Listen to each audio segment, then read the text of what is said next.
자, 칼 폴라니 사회경제연구소. 예. 저희가 방송을 시작한 첫 주부터 계속 고정 게스트로 나오셨고, 그동안 제가 오랫동안, 이거 아무도 모르는 연구소라고 약 올려왔는데, 제가 한 3주 전쯤에 알게 됐어요. 세계적인 경제학자들이 와서 포럼도 한다는 것을. 무시하지 않기로 했습니다. 지금 그게 중요한 게 아니라 책이 팔려야 됩니다. 네, 책은 제가 알 바 아니고. 자, 칼 폴라니 사회경제연구소. 세계적인 학자들이 왔다가 포럼도 하고 가는 정태인 소장님 나오셨습니다. 자, 오늘은 뭡니까? 오늘은 광군제 얘기입니다. 중국 블랙 프라이데이. 그렇죠. 예. 프라이데이라고 하는 게 미국 추수감사절 다음 날 금요일 날 이제 대규모 세일 행사를 하는 게 사실 뭐 이제 떨이 같이 이렇게 하는 건데. 그렇죠. 엄청나게 싸게 하죠. 예. 그다음에 사이버 먼데이라고 해서 그 다음에 이제 또 사이버에서 파는 걸 한 번 더 했는데 이제 그 비슷한 거라고 볼 수가 있는데. 중국에서 이제 그거 비슷한 광군제라는 걸 했는데 이게 크게 화제예요. 예, 11월 11일 날 하는데 이게 광군이라고 하는 게 한자 어려운데 이게 독신남 뭐 이런 뜻이라고 합니다. 근데 우리는 11월 11일 날 빼빼로데이 하잖아요. 그렇죠. 네? 근데 이제 또 거의 비슷한 그 발상인데. 사이즈가 달라요. 예, 사이즈가. 독신은 혼자 있는 거다. 네. 근데 얘들이 이제 대학생들이 모여서 축제 같은 걸 한 모양이에요. 근데 이제 알리바바가 붙었어요. 2009년에 이 독신자들을 위한 전자제품 판매전을 일단 했고. 근데 이제 그게 점점 커져가지고 이제 세계적인 화제가 됐죠. 그러니까 이제 그 세계적인 트렌드 중에 하나가 이제 독신 남녀가 늘어나고 결혼 안 하고 추세가. 그래서 우리도 혼밥이라는 유행어가 나왔는데. 그럼 그 가정 그 단위가 가구 단위가 이렇게 미니가 되다 보니까 거기 맞는 제품들이 새로 나왔죠. 그래서 이제 이게 시작된 건 지금은 어마어마하게 커져가지고 매출이 얼마가 나왔다고요? 매출이 두 개 큰 회사만 해도 알리바바하고 인터넷 쇼핑몰 징등닷컴만 해도 한 50조 원. 하루에 50조. 24시간에. 중국은 사이즈가 달라요. 50조 이게 말이 됩니까? 50조가 이게 50조. 야, 알리바바가 가장 큰 사이트라고 했는데 거기는 매출 얼마나? 28조 원. 28조 원 정도면 우리나라 한 1년 매출의 반 정도, 상거래 매출의 반 정도. 야, 너무 대단하네요, 정말. 미국이 중국을 두려워할 만합니다. 그렇죠. 예. 지금 중국에서 중산층이 5억 명이 넘었다고 하거든요. 중산층이라고 할 만한 층. 예. 그 우리나라 인구의 10배가 중산층이 되니까. 백만장자가 우리나라 인구보다 많다고 하잖아요. 예, 소매 시장 규모가 5조 달러. 야. 우리나라 1년 GDP가 뭐 한 얼마나 될까요? 한 1조 한 2천억 달러 정도. 근데 이제 그거 왜 하여튼 4배쯤 되니까 인구가 우리나라 26배니까. 소매 시장만 그렇다면. 예, 그렇죠. 예. 그래서 한 인터넷 사이트가 행사를 해가지고 매출이 난 게 28조 원. 야, 이게 단위가 상상할 수 없는 단위 28조 원. 그렇죠. 야. 우리나라도 비슷한 걸 하죠. 코리아 셀 페스트 아무도 모르지만 9월 28일부터 10월 31일까지 이게 한 달간 하는데 비교가 되지 않죠. 그러니까 우리나라 연간 온라인 쇼핑 거래액 총 합쳐서 64조 원인데 중국 두 개 업체가 하루에 판 게 50조 원이니까. 야, 사이즈가 너무 다르네요. 네, 그리고 이제 뭐 그렇게 된 데는 여러 가지 이유도 있습니다. 그러니까 알리바바라고 하는 엄청난 매체가 있었고 이렇게 보면은 그 플랫폼이라고 할 수 있는 건 총동원된 거예요.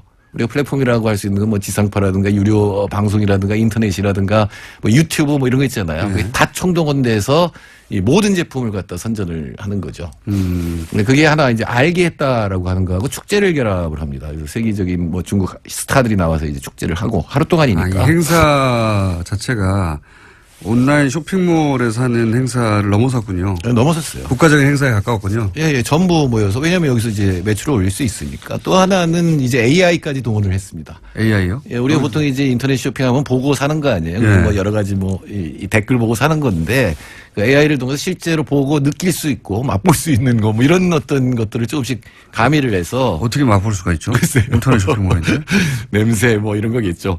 하여튼 그렇게 해서 가상현실과 인공지능을 결합했다. 그러니까 실제로 저도 안 했기 때문에 어떻게 하는 되는지 잘 모르겠습니다만 그래서 어마어마한 매출을 올렸죠. 그 중국이 현재 가지고 있는 미디어 플랫폼과 그럼 기술력을 총동원해서 프로모션을 했다. 이게 뭐 증강현실이라고 하죠. 가상현실, 뭐 증강현실 이런 기술도 도입하고 또 모든 방송 혹은 뭐 TV, 뭐 인터넷 방송 등등 다 이 행사에 총동원된 총동원된 거군요. 사실은 동원했다기보다 동원할 수 있는 문제가 아니니까 공산당이 했을 리는 없고 돈이 되니까 전부 들어가서 자기들이 이제 만든 거죠. 대단하네요. 네.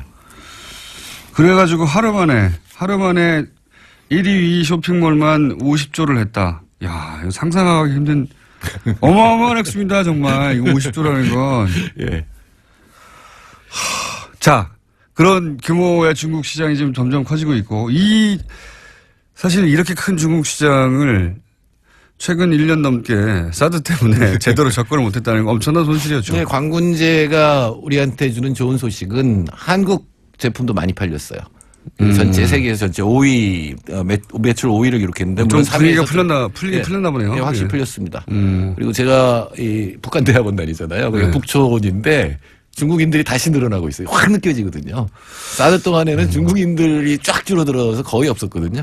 근데 다시 늘어나고 있어요. 이게 이제 중국은 일당 체제고 여전히 공산 체제니까 그게 이제 제가 어릴 때 배웠던 공산주의가 완전히 다른 공산주의이긴 합니다만 이제 중국에서 일어나고 있는 공산주의, 유지되는 공산주의는 여하간 거기서 이제 국가 단위에서 안 된다라는 분위기를 깔다가 된다는 분위기로 바꾸니까 네. 확 변해요, 확. 예, 확 변해. 그러니까 어떻게 보면 그동안 참았던 게 다시 돌아와서 서울이 다시 복잡해질 조금 불길한 예감도 듭니다. 국내 제품이 이 광문의 특수로 전체 매출 5위 국가 기준으로 그렇다는 거죠? 그렇죠. 예. 그러니까 지난해엔 3위였으니까 여전히 떨어졌다고는 할 수 있는데 그래도 아마도 사드 여파가 계속됐다면 순위에 못 올랐을 가능성이 굉장히 높습니다. 이렇게 해빙기를 맞이한 것이 운이 좋은 면도 분명히 있는데 시진핑의 권력 이양기가 딱 맞물려서 그런데 이제 그 외에 우리 정부도 물론 노력했을 것이고 혹시 다른 차원에서 그 해빙기를 맞은 이유? 아니, 우리 정부가 약속을 했죠. 사드를 더 이상 도입하지 않겠다. 그러니까 지금 한대 들어온 걸 끝이다. 그다음에 MD망에 가입하지 않겠다. 그리고 한미일 군사동맹은 하지 않겠다. 아마 첫 번째와 세 번째는 아마 그럴 겁니다. 첫 번째는 문재인 정부 살 리가 없고 세 번째는 국민이 못하게 할 거예요. 한다 그러면은. 그렇죠. 근데 이제 두 번째가 문제죠. MD망이 안 들어간다. 미사일 방어망이 안 들어간다는 건데 미국 전략 자산이고 미군이 운영하는 건데. 요거는 그냥 명분이죠, 명분. 중국도 왜냐하면은 사드가 여기 있다는 자체가 MD망 속의 일부일 수밖에 없는 건데, 근데 뭐 중국도 우리도 서로 봐주는 것 같아요. 이거는. 그래서 이제 언론에서 명분으로. 논란이 됩니다만 시진핑도 한마디를 했죠. 역사의 시험을 견뎌낼 수 있는 정책 결정을 해야 된다. 굉장히 중요한 결정을 해야 된다. 이렇게 얘기를 했던 거는 이제 뭔가 조치를 앞으로 취해야 된다라고 얘기는. 제가 보기에는 집행유예 같아요. 그렇죠. 여기서 봉합하고 예. 일단 나머지 경제나 이런 건 풀자. 뭐 그러니까 이런 더 정도의. 이상 중국 포위망에 들어가는 일을 하면 안 된다라는 경고고 일단은 풀고 관계를 개선하되 어떻게 그 문제를 해결할 건지는 양국이 이제 논의를 해봐야 되겠죠. 저도 이 정도면은 굉장히 잘 풀었다고 봅니다. 현 정부가. 네, 이건 저는 기적이라 그랬어요. 그러니까 이게 왜냐하면 사드가 이미 배치된 상황에서 중국도 이때까지 이렇게 강하게 압박해 왔는데 무슨 명분이 있어야 될 거 아닙니까? 중국도 이제 자국민들에게 자 이제 괜찮으니까 면이 서야 되는데 면이 세울 만한 뭐가 있겠나 싶었는데 이제 요 상태 그대로 유지하면서 이런 세 가지 정책을 천명하는 것만으로 풀었다면 또 한 측면은 한국이 중국과 미국 사이의 피벗 역할을 지금 하고 있거든요. 어느 쪽에서도 한쪽으로 완전히 밀어내면 곤란해요. 중국 입장에서 한미일 동맹되는 건 굉장히 문제죠. 미국 입장에서는 한국이 중국으로 가까이 가버리면 그것도 문제가 되거든요. 그러니까 우리가 있는 위치를 잘 활용하면 미국과 중국 사이에서 뺨때기 이쪽에서 맞고 저쪽에서 맞는 게 아니라 잘 이용할 수도 있다. 이런 얘기. 이때까지는 양쪽에서 맞아왔죠. 네, 양쪽에서 맞았죠. 양쪽에서 실컷 맞다가 처음으로 이제 뺨은 안 때리는 정도까지는 가서 우리 경기에는 큰 도움이 되겠네요. 중국이 차지하는 비중을 생각해 보면. 하는이 얘기한 게 4% 정도의 GDP 하락이라 그랬고 저는 아마 중국 정부가 나서면 0.4% 1%까지도 빠질 수도 있어요. 우리나라 지금 경제 성장률 3%인데 1% 빠지면 충격이거든요. 그런데 이건 원활한 상태로 회복이 되니까 다행히 또 선진국도 괜찮아요. 그래서 잘하면 3% 후반대까지도 갈 수가 있습니다. 안 그래도 이거 전에도 지금 경제 상황이 괜찮아지고 지표가 괜찮아진다고 지난주 말씀하셨잖아요. 예. 여기까지 더해지면은 3% 후반대가 되는 거고 이 성장률이 올라가는 거에 가장 큰 의미는 문재인 대통령이 개혁을 할 수 있다는 겁니다.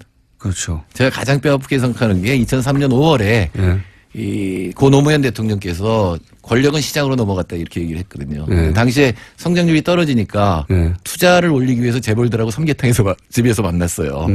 그러면서 재벌들한테 이제 호소를 한 거거든요.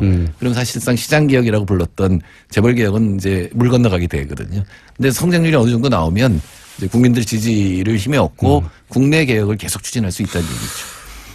특히 재벌 개혁 같은 경우에. 봐라, 이거 경제 성장률도 괜찮고 문제 없지 않냐. 예. 안보 문제도 해가고 있고. 좀 억울하겠지만 재벌 총수를 갈아놓으니까 경제가 올라간다. 다른 총수도 한번 범법 사항이 나오면 뭐 이렇게까지 나갈 수도 있는 거죠. 예. 그래서 지금 경제 전망은 이제 거시지표 차원에서는 상당히 밝은 편입니다. 지금 중국도 풀리고 있고. 네. 네. 웬 떡입니까? 문재인 정부 입장에서는. 예. 예, 대통령이 뭘 성공하려면 천운도 따라야 되거든요. 시운이 따라야 되는데. 운 좋은 놈을 이길 수가 없어요. 예, 그러니까 경제 안보 둘 중에 다 위기였잖아요. 그러니까요. 근데 이제 경제가 풀려나가고 안보도 중국과 협력이 되고 미국과 관계도 괜찮은 편이잖아요. 네. 그러면 이제 북한을 어떻게 설득하느냐 이것만 남았다고. 그래서 아마 자신 있게 신남방 정책이니 이런 거 얘기하고 있는 것 같습니다. 예, 그 부분은 중국하고 미국을 모두 의식하는 거죠. 네. 그러니까 인도와의 관계라든가 아세안하고 관계는 이쪽하고 한 편이 돼서 중국이 함부로 못 건드리게 하겠다는 면이 있는 거거든요. 그건 다음 주에 좀 자세히 풀어주십시오. 그러니까 네, 사실 그렇죠. 신남방 정책 뭐 개념은 알겠는데 이게 왜 갑자기 등장하고 중요한 것인지 한번 짚어봐 주십시오. 제가 동북아 비서관이었잖아요. 그러니까요. 남쪽이죠 이제는. 자, 정태인 소장님이었습니다. 감사합니다. 네, 감사합니다. 내일 뵙겠습니다. 안녕.